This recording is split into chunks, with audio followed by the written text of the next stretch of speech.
27 days ago, I started a test with the Spider Farmer EVO SF1000 light, which is this one, and it pulls around 100 watts. And what I did was I took a couple different cucumber clones and threw into a 6-gallon hydroponic container. And over the past several days here, I've been quite pleased with the light. As a matter of fact, it's a little bit higher than what they would normally suggest. I believe that they would typically say maybe 12 inches, 14 inches above the plant. And I have the light 18 inches. Now, cucumbers, by and large, do not take as much light as some of the more light-intensive plants. So what I was looking for was productivity. And I started out with a couple cucumbers, picked about another 8 the other day. And it's starting to get a little bit beyond what I use for just my personal use.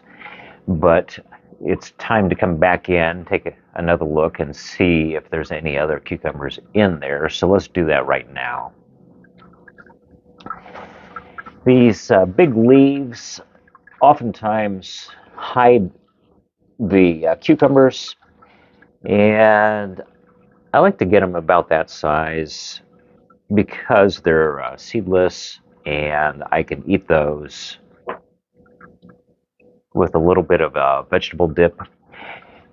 So let's see if there's any others that are in here. There's still a lot of blossoms. This is a parthenocarpic gynococcus cucumber variety called Piccolino. Oh, here's another one. As a matter of fact, these old leaves that are starting to show some age on them, how about we just take off some of those, and that will help out with being able to see how many cucumbers I have left in here, as well as it freshens up the plant, because the plant will go ahead and continue to put on new vegetation.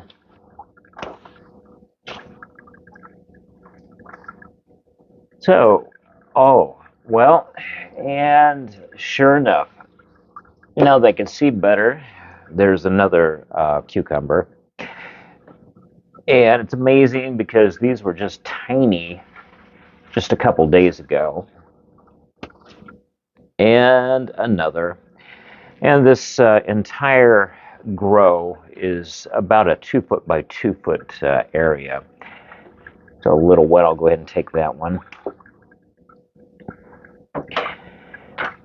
And another little one. Let's go ahead and pick that one. Okay, so as I was saying, this is just about a 2 foot by 2 foot grow. Set my scissors down.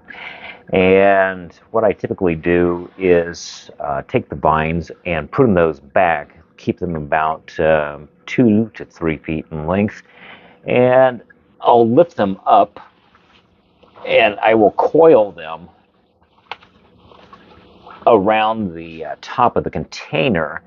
That way they're fairly flat and they stay within the sweet spot of this particular Spider Farmer EVO grow light.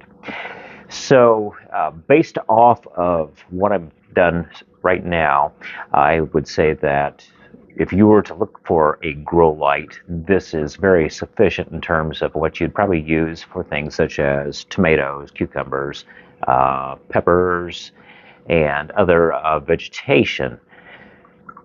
The light itself is fairly efficient and wouldn't cost a whole lot to be able to run.